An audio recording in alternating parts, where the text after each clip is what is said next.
Olá, sejam todos bem-vindos. Eu fico muito feliz porque estamos todos aqui mais uma vez numa live, uma live que acontece ao mesmo tempo pelo canal do meu instituto, o Instituto Manifesta, e também acontece no meu canal do Instagram, André Pérsia. Eu fico muito feliz de estar aqui com vocês hoje, especialmente para falar de um assunto muito interessante que são crenças limitantes que atrapalham o prazer sexual, o prazer em geral. Nós queremos convidar todo mundo para participar, então esse é um momento bacana para você convidar todo mundo, né, como diria a PNL, é isso, todo mundo que tem interesse em sexualidade. A gente sabe que esse assunto ele é envolto em uma série de tabus e muitas pessoas têm uma certa dificuldade de falar sobre isso, né? Continua sendo um dos assuntos que mais traz pessoas para os consultórios de psicologia, de programação neurolinguística, hipnose, e tem uma série de fatores, porque sexualidade pega o psicológico, o fisiológico, dependendo do caso, as aprendizagens, esbarra muitas vezes, em você falar sobre coisas pessoais e sobre a sua intimidade, o que muitas pessoas, mesmo com terapeutas, às vezes têm uma certa dificuldade de fazer. Então eu quero que você convide, mande, pega o aviãozinho aí, envia para as pessoas, né, aqui no Instagram. Depois o pessoal também vai ver no meu canal no YouTube essa live para que vocês possam conhecer mais sobre essa questão de crenças limitantes que atrapalham o prazer. Então, convide as pessoas que você conhece, porque nós estamos a um passo de começar por algum tempo aí. Vamos ficar juntos falando sobre esse assunto. Eu não gole aqui na minha água.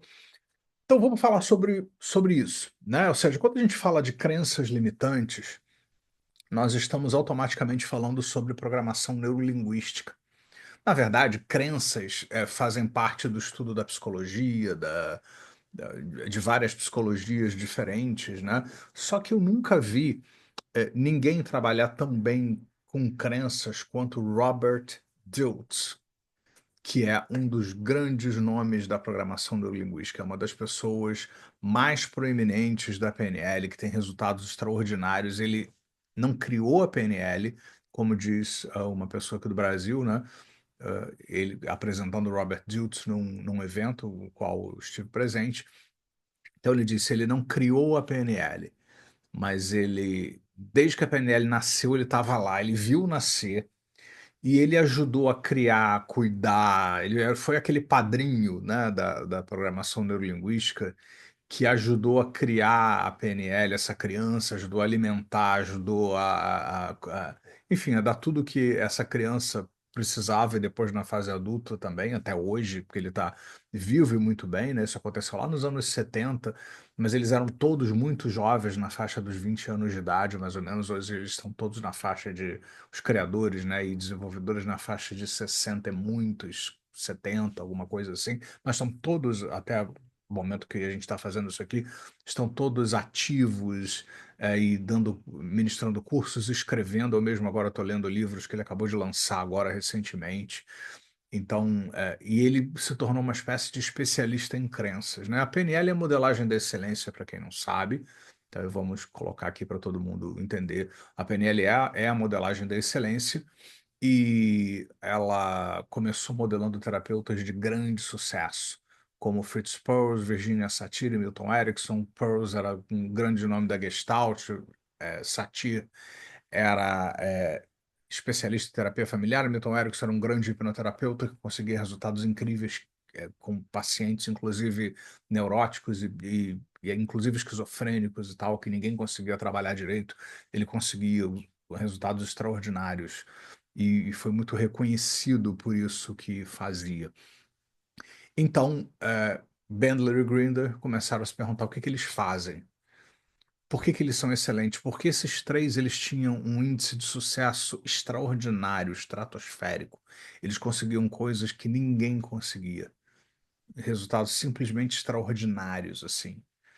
E, e eles queriam saber como é que eles faziam isso. A maioria das pessoas que estudavam, inclusive essas pessoas, não tinham outros que estudavam esses grandes terapeutas separadamente, eles tentavam ir muito por uma linha teórica. Ah, então o Peirce é da Gestalt, então vamos estudar Gestalt, vamos estudar família. Mas não, Bandler e Grinder jogaram, rasgaram tudo isso e disseram assim: vamos pegar cada caso e nos perguntar o que que eles fazem, como é que eles interagem com as pessoas, como é que eles fazem essa excelência acontecer na prática. E assim surgiu a programação neurolinguística. Eu estou falando isso para situar vocês e explicar. A PNL começou modelando terapeutas e na primeira fase, ou primeira geração da PNL, foi muito voltado para terapia, para técnicas, para apoio para terapeutas. Logo no iniciozinho, lá em meados, início para meados dos anos de 1970, era assim que a PNL se tornou. Mas Dilts, logo em seguida, que já fazia parte da equipe, ajudou a organizar as formações, os conceitos de PNL. Depois ele escreve com Richard Bandler e, enfim, desenvolve inclusive técnicas como o Swish, muito famosa na PNL. Tem da gente que pensa que o Swish foi desenvolvido por Richard Bandler e John Grinder. Não, ele foi desenvolvido por Robert Dilts e e Richard Bandler, depois que John Grinder e Richard Bandler já haviam se separado profissionalmente no trabalho. Cada um estava trabalhando para um lado, mas Dilts sempre teve um trânsito ali muito bom entre os dois. E Dilts começou a perceber que tinha um fator que as pessoas ainda não estavam trabalhando muito bem. Sempre se falou de crenças, desde o início. Mas Dilts foi se especializando nisso, porque no início da PNL se estudava como as pessoas representavam seus problemas. Então, quando alguém falava que tinha dificuldades sexuais e que não conseguia ter prazer, ou se sentia seguramente inseguro, ou se tinha certeza da dúvida sobre se iam conseguir fluir sexualmente com suas parceiras, parceiros, etc. e tal. É, no início da PNL era o modelo role, as pessoas pensavam em representar, você pensava na PNL assim, como a pessoa está representando esse problema em imagens, sons, diálogos internos, sensações, ou então como as pessoas estão vivendo isso, é alguma coisa de fora que dispara alguma coisa, uma memória, é alguma coisa lembrada, criada de dentro de fora, é algo que eu sequencio essas imagens, sons, lembranças, eu ponho em qual ordem, em qual sequência, e que tipo de efeito isso traz. O efeito é muitas vezes eu quero sentir prazer, eu quero fluir sexualmente e não consigo fluir sexualmente. Então isso foi o que aconteceu, né? E a coisa começou assim, mas Deus começou a perceber que tinha uma outra dimensão, porque ele estudou a mãe, né, que estava com um diagnóstico de um câncer terminal e deram 3 meses de vida para ela, na melhor das hipóteses, e ele começou a identificar que estava todo mundo se preparando para a morte dela, inclusive ela, aceitando com resignação e tal. E ele começou a questionar aquilo, a trabalhar. Parece que criou-se uma crença, não só da mãe, mas coletiva, de que ela ia morrer e todo mundo tinha que aceitar. E ele começou a trabalhar com ela e usar a PNL e trabalhar, mexer nessas crenças. E ela conseguiu não só viver, mas viver uns 17 ou 18 anos a mais do que aqueles 3 meses que ela havia sido condenada, vamos dizer assim, a um diagnóstico. E ele começou a ver o poder das crenças, e com isso nasceu o modelo SCORE na programação neurolinguística. SCORE, eles adoram esses anacronismos, né, que role é papel, e SCORE é pontuação. Né? Ou seja, qual é o score de um jogo? 3-2 para tal time. Então, esse time está ganhando. Então, esse é o score, é o placar, vamos dizer assim. Mas se você pegar score, você vai ter sintoma. Então, a pessoa que tem dificuldade de fluir sexualmente, de sentir prazer, homens que relatam, por exemplo, ter dificuldade em ter ereção e vão aos médicos, os médicos dizem que eles não têm nada, nem no nível de hormônio, nem no órgão sexual, nem, enfim, nada das explicações biológicas que eu sempre peço para as pessoas fazerem antes da gente trabalhar a fundo psicologicamente a coisa, todos esses exames, tanto homem quanto a mulher e tal. Então, o sintoma poderia ser, por exemplo, a dificuldade de ter ereção por questões emocionais. Esse é o sintoma. Então, é o S do score. Em seguida vem o C, que é a causa. A causa não é a causa, é a percepção da causa. Ah, porque eu sofri traumas, eu me senti rejeitado, eu me senti humilhado na minha adolescência, na minha primeira experiência, isso me marcou o resto da vida, eu me senti inseguro. Então, essa é a explicação, é a causa, é como a pessoa se sentiu. E eu já vou desenvolver isso mais um pouquinho. né? Porque essa é a explicação que as pessoas dão. Elas vivem experiências em busca de seus valores, de viverem seus valores mais importantes. Elas tentam ter experiências diversas, mas ao ter experiências diversas, elas esbarram em conclusões, elas tentam sentir prazer, elas tentam ser felizes, elas tentam ter uma vida sexual saudável, etc e tal. E aí vão ter suas experiências, e aí elas podem ser boas ou não boas. E essas experiências boas ou não boas acabam gerando conclusões. Essas conclusões são as crenças que você desenvolve. Então você pode ter uma crença capacitadora, que é aquela que te põe para frente, eu sou capaz, eu me sinto, tanto que tem pessoas com muita idade, inclusive com alguns problemas hormonais, e que tomam remédios, inclusive que inibem a sexualidade, e apesar disso, elas têm sexualidade, têm vida sexual e tal, enquanto muitas pessoas jovens que não têm problemas nenhum, físicos ou hormonais e tal, relatam não conseguir, seja a ereção, seja a mulher sentir o orgasmo, ou se sentir livre para fluir sexualmente, ou chegar ao orgasmo, ou ejaculação precoce, etc. e tal. Então, essas pessoas, elas acabam experimentando é, conclusões sobre isso, que são as crenças que você desenvolve, que é o C do SCORE, é a causa. A causa é a crença que você desenvolveu. O O é o objetivo. Quando a pessoa ela tem um desafio a enfrentar, o objetivo que a mantém no problema, como eu já falei em inúmeros outros encontros, é a intenção positiva. Então tem uma parte da pessoa que pensa que está dando para essa pessoa alguma coisa. Ou seja, quando essa pessoa trava sexualmente, tem uma parte dela que pensa que está protegendo ela, que pensa que está evitando que ela sofra, que ela se decepcione. Eu estou inventando qualquer coisa aqui. Para cada caso é um caso, você tem que investigar o que acontece especificamente em cada um desses casos. Eu vejo isso todos os dias no consultório, esse tipo de coisa. Então, o que mantém um problema funcionando é o objetivo, que é a intenção positiva. Tem uma parte da pessoa que mantém o problema rodando exatamente do jeito que ele está, porque tem uma parte da pessoa que pensa que está dando alguma coisa para ela, que está oferecendo alguma coisa para ela, seja proteção, seja um alerta para pensar, seja um sintoma que está denunciando alguma coisa. Por exemplo, eu não consigo fluir sexualmente e ela não é feliz no relacionamento que ela tem. Então, isso é um sintoma de que algo precisa mudar, ela precisa pensar naquilo. Então, tem uma parte dentro da pessoa que está fazendo com que a pessoa se sinta dessa forma. Está fazendo com que a pessoa se sinta desse jeito. E ela aprendeu a expressar isso através de alguma coisa. Ela aprendeu a travar, ela aprendeu ao invés de fluir, porque sexo tem tudo a ver com relaxar, né? Quanto mais você relaxar e se soltar, melhor você tenderá a fluir, tanto o homem quanto a mulher, principalmente o homem, mas a mulher também, né, no ato sexual.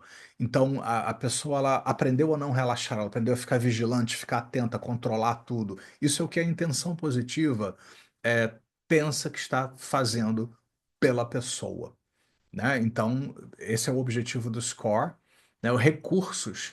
A pessoa se mantém no problema, porque como é que ela mantém o problema rodando dentro dela? Falando consigo, criando imagens, criando um futuro terrível onde ela vai falhar de novo, né? Nós vamos falar especificamente sobre as crenças limitantes já já, que a gente vai estar falando, inclusive colocar para vocês que eu não só tenho cursos gravados sobre isso, como nós teremos presencialmente em Foz do Iguaçu, agora, no início do ano, entre o final de janeiro e o início de fevereiro, acho que é na virada exatamente, o final de semana, um final de semana de imersão, Prazer Sem Limite, que é o nome do meu livro que estará sendo publicado provavelmente nessa época, exatamente sobre isso, né? Sobre como usar a programação neurolinguística para que você possa ser feliz sexualmente. Se dá o prazer que você pode, que você é capaz, que você merece, eu já vou falar sobre isso depois.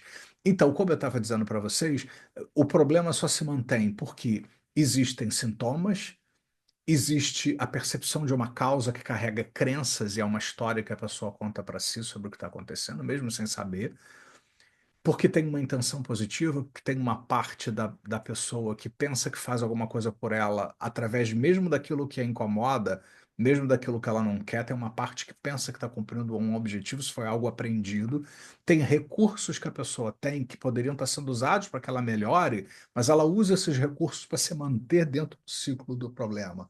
Existe o efeito, que é o E do SCORE, que é o efeito da pessoa se perceber, se ver como alguém que tem algum problema nessa área ou alguma coisa assim. Então, esse é o modelo SCORE. E olhando mais especificamente sobre crenças, porque muitas pessoas falam sobre crenças, mas muito poucas pessoas realmente entendem o que elas são.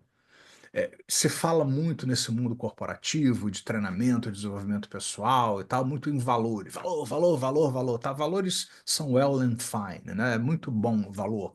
Mas os valores funcionam através das crenças. As pessoas deviam prestar mais atenção nas crenças, porque o desafio está geralmente mais nas crenças do que nos valores. Valor é tudo aquilo que é importante. O que que é importante para você? Que faz sentido para você? Ah, em algum outro momento que você assistir de novo essa live, para ou escreve agora, anota rapidinho para você fazer depois, anota quais são as 10 coisas mais importantes para você na sua vida. E você provavelmente, depois que escrever e identificar qual que é a primeira mais importante, a segunda, a terceira, você vai ver que muito provavelmente a sua vida, as suas decisões, aquilo que você faz, você afasta de alguma coisa, está sendo guiada aí por essas quatro, cinco coisas mais importantes que você considera mais importantes. Está guiando a sua vida. Tanto que valores são chamados de as bússolas do destino. É muito interessante isso. Só como é que os valores funcionam? Porque muitas pessoas apenas, meus valores são tal, tal, tal. Prazer, família, prosperidade, espiritualidade. Que lindo, né? Só que você não entende nada quando você só apenas cita valores. É importante fazer isso. Mas como que um valor funciona? O valor funciona através das crenças, né? Porque tem coisas que já são consideradas muito importantes, mas um valor funciona de verdade através das crenças. Quando você vai viver a sua vida e vai tentar obter aquilo que você considera importante, seus valores, essas coisas importantes, você tem experiências, como diz o Robert Judson, você tem experiências no mundo, você tem experiências na vida. E essas experiências na busca de seus valores, consciente ou inconscientemente, a gente está sempre buscando valores. É por isso que vendedores precisam parar de vender as coisas que eles vendem e vender valores através das coisas que eles vendem, porque eles vão vender muito mais. Então as pessoas ficam tentando buscar o tempo todo esses valores, consciente ou inconscientemente. Só que quando eles vão tentar, por exemplo, é, vão tentar serem felizes num relacionamento, felicidade conjugal, felicidade sexual, né? Qualquer coisa que eles consideram importante, eles vão ter experiências. Essas experiências, elas podem ser boas, como eu disse, não boas, positivas, não positivas. E essas experiências, elas fazem com que a pessoa tire conclusões a respeito dessas coisas. Por exemplo, tem muitas pessoas que acreditam que transar é bom, é prazeroso, faz bem, é ótimo. Tem pessoas que dizem que pensam o contrário, que transar é ruim, é péssimo, é uma dificuldade, é um mal necessário num relacionamento. Por quê? Porque elas tiveram experiências diversas na vida e essas experiências diversas na vida acabaram gerando conclusões. E elas começam a contar para si histórias sobre o que que essas coisas significam. Por exemplo, sexo é bom, sexo não é bom, transar é bom, não é bom, uma vida sexual intensa, positiva no relacionamento é bom, não é bom, né? Então elas começam a contar essas histórias para si sobre o que está acontecendo. E assim nascem as crenças. E é daí que algumas crenças, elas são positivas e capacitadoras, e outras crenças são limitantes, porque elas limitam as pessoas, elas travam as pessoas. Então, crenças capacitadoras e crenças limitantes são bem diferentes. Existem três tipos de crenças limitantes que elas afetam tudo, inclusive a sexualidade, né? A primeira grande categoria de crenças limitantes, todas elas caem em três categorias, de acordo com o Robert Dilts, eu concordo plenamente. A primeira delas é a crença de não é possível. Então tem muitas pessoas que dizem não é possível que um casamento, o que eu cansei de ouvir de pessoas, né? Eu ainda estou esperando que isso aconteça. Estou esperando não, mas não acontece comigo. Depois de um certo tempo de um relacionamento, você vai esfriar a sexualidade, vai esfriar. Dali a pouco você não vai estar mais tendo relação sexual com a pessoa, né? Então você praticamente vira irmão da pessoa. Algumas pessoas acreditam nisso e ficam esperando isso acontecer. né? Isso é a coisa mais assustadora, quando na verdade o sexo como uma habilidade específica é algo que um casal, por exemplo, pode para sempre desenvolver, ter, cuidar, né? Ter aquele momento especial, cuidar para que aconteça, para que seja muito bom. Então, a crença de não ser possível. Algumas pessoas acham que algo, por exemplo, transar e fluir sexualmente, ou ter uma vida mesmo no casamento ou num relacionamento, como namoro, etc., é impossível, não é possível para ninguém. Esse é o primeiro tipo, a impossibilidade. É impossível para qualquer pessoa. O segundo tipo de crença limitante, que inclusive afeta a sexualidade também, é da incapacidade, que é mais ou menos assim: outras pessoas conseguem ser felizes sexualmente, outras pessoas conseguem fluir sexualmente, outras pessoas conseguem manter a sexualidade viva num relacionamento. Eu não consigo, eu não sou capaz, eu não me sinto capaz disso, né? Então é a crença da incapacidade. E finalmente, você tem aí um outro tipo de crença que é o não merecimento, que algumas vezes aparece nessa forma, eu não mereço, que é o que acho que é o que menos aparece dessa forma textual, assim, eu não mereço ser feliz sexualmente, porque todo mundo racionalmente hoje em dia, no mundo que a gente vive hoje, principalmente ocidental, etc., acredita, não, eu mereço, isso é bom, faz bem e tal, se você não pertence a nada fundamentalista, que tem uma visão muito específica sobre isso, a pessoa diz, eu mereço e tal, ela até acredita que merece, mas por conta de coisas do passado, por conta de coisas que aconteceram antes, essas pessoas acabam desenvolvendo uma crença mais ou menos do tipo: ah, isso não é para mim, não, isso aí né, não é para mim. É uma outra forma da pessoa dizer eu não mereço que isso aconteça. É um outro jeito, é uma outra forma da pessoa dizer isso. Então, esses são os três tipos. Então, algumas pessoas elas travam sexualmente, apesar de não ter nenhum problema físico ou fisiológico, apesar de não ter nenhuma questão pessoal, elas travam, né? Seja porque elas acreditam que elas que aquilo não é possível para ninguém, que é um grande engodo alguém dizer que é feliz sexualmente ou que flui, com o tempo todos vão experimentar problemas. Então não é possível para ninguém, ou então é possível para alguns, mas eu não me sinto capaz, eu me sinto incapaz de fazer isso funcionar para mim, ou então eu não mereço por alguma coisa, alguma culpa ou alguma coisa que ela aprendeu onde ela não vê sua identidade fazendo parte disso. Então é uma espécie de senso de não merecimento, o que é o contrário da crença capacitadora. Quem tem uma crença positiva ou capacitadora, que é aquela que capacita você, a limitante te limita, mas a capacitadora te capacita, inclusive sexualmente, é o contrário da crença limitante. Na crença capacitadora, né, você acredita que é possível, né? Ou seja, você vai transar, você vai fluir sexualmente, você vai ter sua vida sexual, e isso é possível. Desde que eu não tenha nenhum problema, ou vou cuidar do problema, se tá tudo bem, é possível, isso é possível. Então, é a primeira crença capacitadora. A segunda é, eu sou capaz. Eu me sinto capaz disso. Eu me sinto perfeitamente capaz. E o terceiro tipo é eu mereço. E é para mim, eu quero, é para mim. E aí é que pega a história, né? Porque às vezes a pessoa ela não sente que é possível, ou não sente que é capaz, ou não se sente merecedora. E isso acontece porque a gente tende a ficar repetindo padrões. Então, muitas pessoas, como eu disse antes, sabem racionalmente que elas deveriam querer, que elas poderiam, né? A linguagem é bem essa, sim. Aí eu sempre pergunto, usando o metamodelo da PNL, mas como seria se você pudesse? Mas como seria se você fosse capaz? Né? Vamos dizer que o milagre acontecesse se você acordasse hoje se sentindo capaz. Como você faria isso acontecer? É incrível, a pessoa descreve exatamente o que seria.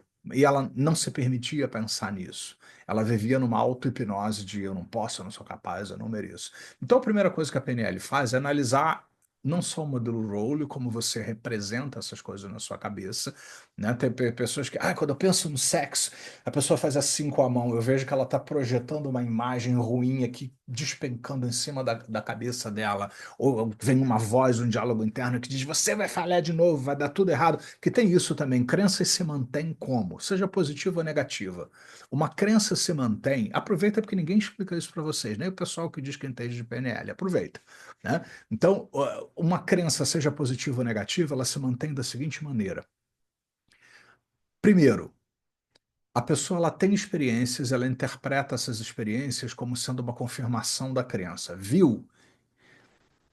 Eu não consigo mesmo. Eu falhei. Então ela já vai interpretando tudo relacionado a isso.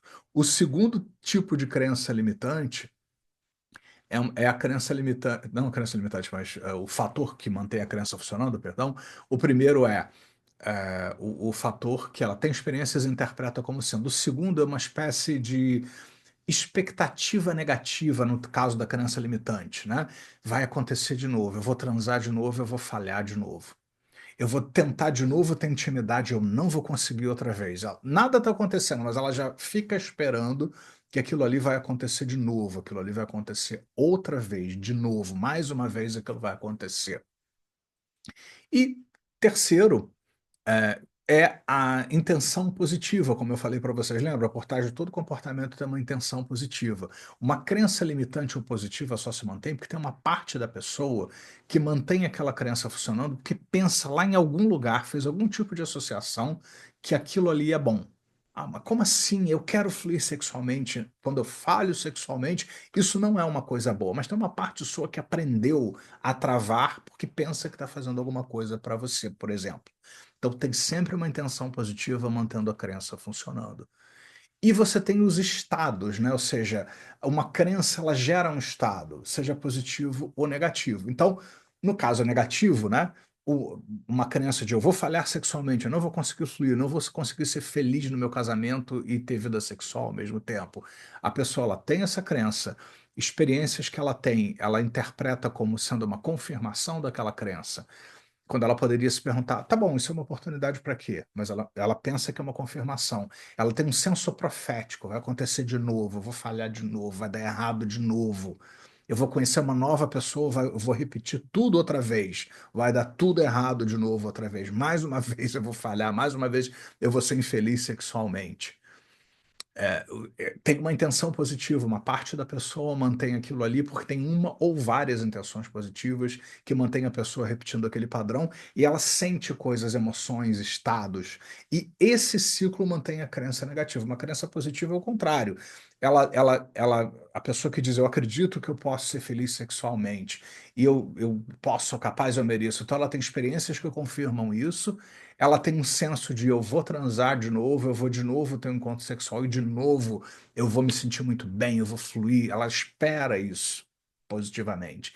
Tem valores ou intenções positivas, uma parte da pessoa é, aposta e mantém o senso da importância que tem isso na vida da pessoa, e ela tem estados, ela entra num estado completamente favorável que influencia inclusive a sexualidade, as zonas erógenas, o órgão sexual, e tudo flui maravilhosamente bem, né? Então, na verdade, é, existem várias formas de você identificar crenças limitantes, né? Primeiro, ouvir a pessoa. Quando você faz uma boa formação em PNL, nós vamos ter, inclusive em Foz do Iguaçu, começando no início de março, se não me engano, ou meados de março, que o início é carnaval. Em meados de março, ou um pouco mais para frente, nós vamos ter o Practitioner em PNL. Então, você faz perguntas, usa o metamodelo, tem uma série de coisas que você pode fazer. Existem âncoras, gerências de estado. Se é uma coisa que envolve uma dinâmica num relacionamento, existem as posições perceptuais que você pode trabalhar em relação a isso. E fazendo o Master Practitioner, vamos ter um Master Practitioner também. Entra lá no Instituto Manifesta, seja aqui no Instagram, seja lá no site do Instituto Manifesta, nós vamos ter um Master em PNL, que é muito sobre crença, crença, muita técnica para trabalhar crença, o que eu não vejo as pessoas fazendo aí nos Masters, infelizmente, porque existe muita coisa que o Diltz desenvolveu sobre crenças e as pessoas simplesmente não usam, e eu não entendo por que que as pessoas que se dizem especialistas de PNL no Brasil não ensinam essas coisas para as pessoas. Me falha a compreensão, embora eu saiba que muitas dessas pessoas sabem, porque elas estavam do meu lado lá, no mesmo curso que fizemos com o Diltz e tal, e elas não ensinam isso para as pessoas, não sei por quê. Mas isso não vem ao caso. Então, o que que acontece, né? A PNL tem várias ferramentas sobre isso, tem várias técnicas, por exemplo, como o processo de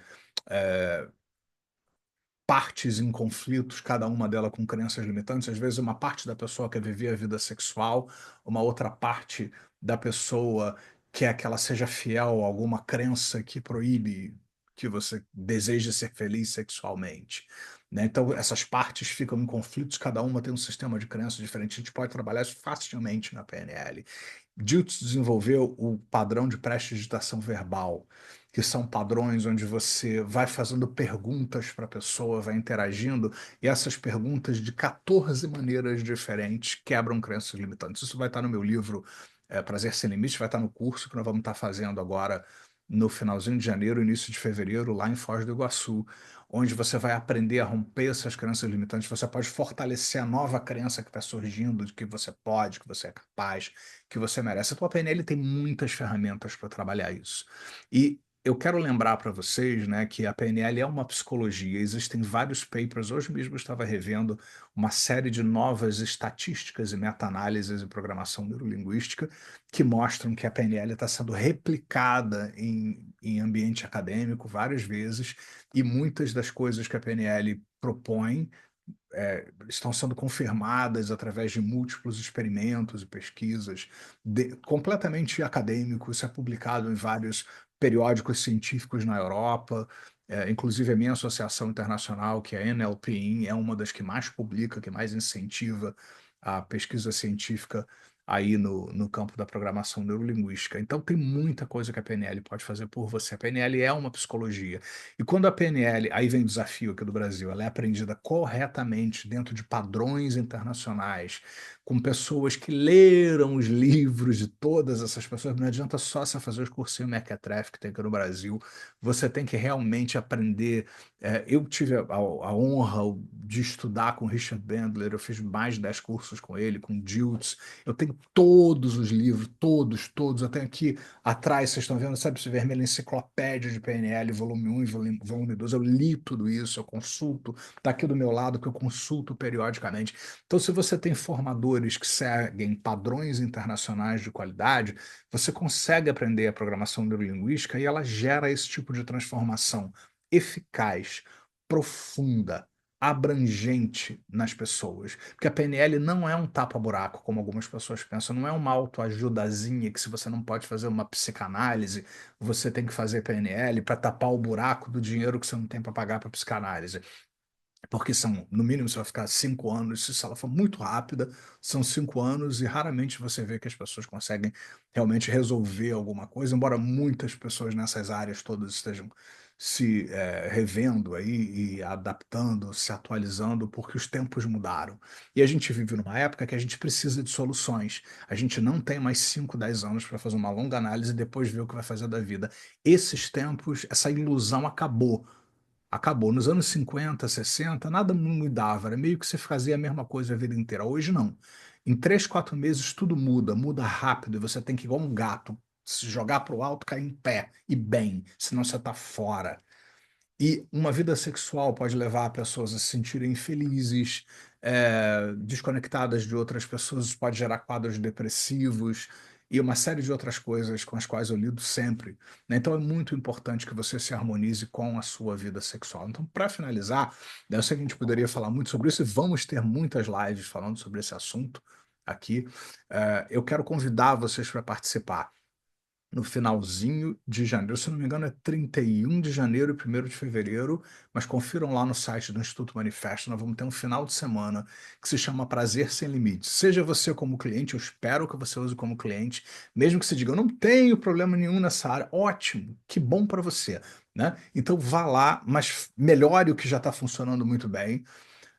Ou se você é terapeuta e trabalha com pessoas e quer ajudar pessoas, se você é coach, terapeuta, psicólogo, hipnoterapeuta, vá lá, porque você vai aprender muita coisa específica, pontual, prática, que vai ajudar você a ajudar as pessoas com quem você trabalha. Então, entre lá no Instituto Manifesta e garanta já a sua vaga, porque são vagas limitadas, e nós vamos estar falando sobre isso. O nome do curso é Prazer Sem Limite, porque é o uso direto da PNL. Não tem blá blá blá, não. Lá a gente vai fazer, né, a coisa no sentido de que nós vamos aprender ferramentas pontuais e específicas sobre programação neurolinguística, e nós vamos colocar tudo isso na prática. As inscrições já estão abertas, as vagas são limitadas, então corre lá, porque a gente vai fazer um final de semana aí de muita transformação, de muita mudança, e é super sério isso que a gente está fazendo aqui com esse projeto do Prazer Sem Limite, porque todos nós podemos, somos capazes e merecemos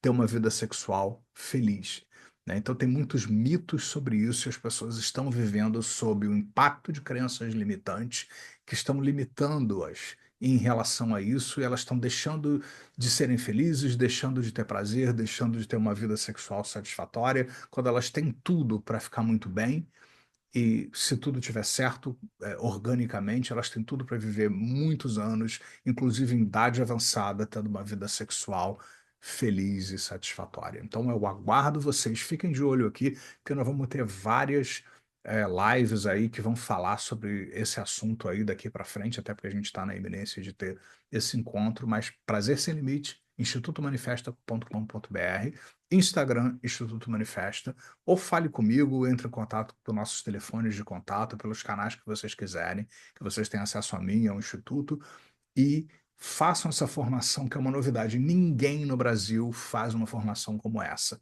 Vocês não vão ter nada parecido com isso, na abrangência e profundidade que eu sei que vocês sabem que eu posso entregar para vocês com a programação neurolinguística.